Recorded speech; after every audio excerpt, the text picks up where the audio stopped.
Bismillahirrahmanirrahim. Assalamualaikum warahmatullahi wabarakatuh. Alhamdulillah. Alhamdulillah bi ni'matil iman wal ihsan.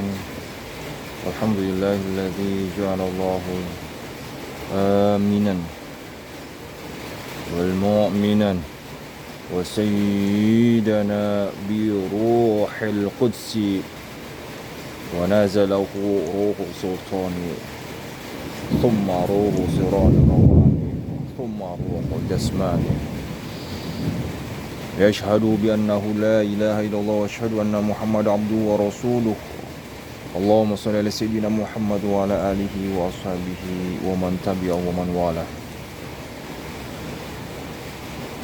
Ikhwah fillah, dalam kitab Sirur Asrar, di mana Syekh Abdul Qadir Jailani menerangkan tentang proses turunnya ruh. Di sini kita sama-sama menyimak tentang proses turunnya ruh. Yang pertama, roh qudsi di alam lauhut, kemudian roh sultani di alam jabarut, kemudian roh sirani, sirani rawani di alam malakut, kemudian roh jasmani di alam mulk. Ketika Allah menciptakan roh qudsi dalam bentuk terbaik di alam lauhut, kemudian dia ingin menurunkan ke alam terendah, yaitu alam mulk, untuk menambah unsiyah dan qurbiyah, yaitu kedekatannya kepada Allah, sebagaimana firman-Nya fi maq'adi sidqin 'inda malikin muqtadirin, di tempat yang disenangi di sisi Tuhan yang Maha Kuasa. Surah Al-Qamar, surah ke-54 ayat 55. Maka pertama-tama dilakukan Allah adalah menurunkan roh qudsi dari alam lauhut ke alam jabarut dan membekalinya dengan benih-benih tauhid. Di alam jabarut itu pula Allah menanamkan cahaya tauhid, lalu mengenakan kepada roh qudsi sebuah pakaian dari alam tersebut. Demikian pula ketika berada alam malakut dan alam mulk. Ketika berada di alam mulk, Allah menciptakan pakaian unsuriyah agar alam mulk atau jasad manusia tidak terbakar oleh kekuatan ruh. Ketika diberi pakaian unsuriyah di alam jabarut, roh qudsi itu disebut roh sultani. Ketika diberi pakaian unsuriyah di alam malakut, ia disebut roh sirani rawani. Disebut roh sirani rawani atau rawani. Dan ketika berada di alam mulk, ia disebut roh jasmani. Tujuan diturunkannya roh qudsi ke alam terendah adalah agar dengan potensi tubuh dan hatinya manusia mampu mencapai derajat surga dan kedekatan dengan Allah. Karena itu Allah menanam benih tauhid di ladang kolbu. Dengan begitu akan tumbuh di ladang kolbu itu pohon tauhid yang akarnya kokoh menetap di alam sirri, lubuk hati yang paling dalam.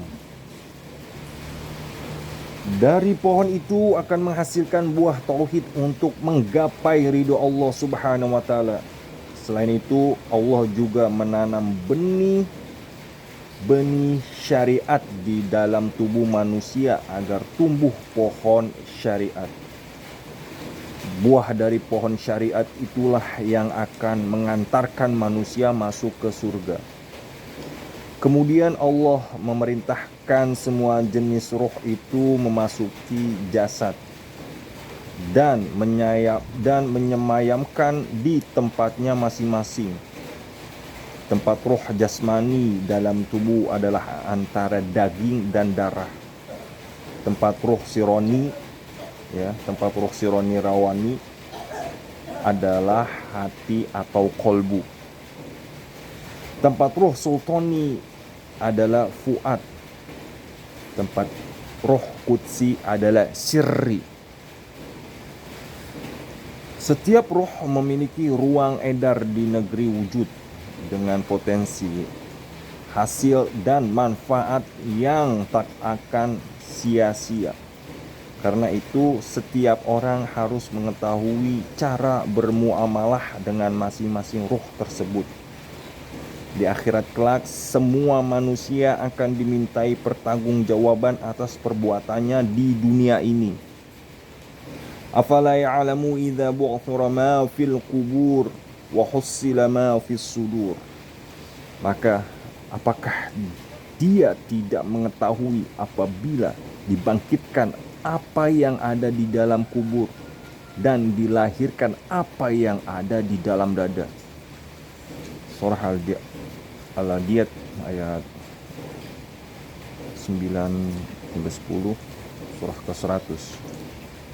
Wa kulla insanin alzamnahu ta'irahu fi 'unuqihi wa nukhriju lahu yaumal qiyamati kitaban yalqahu mansyuron.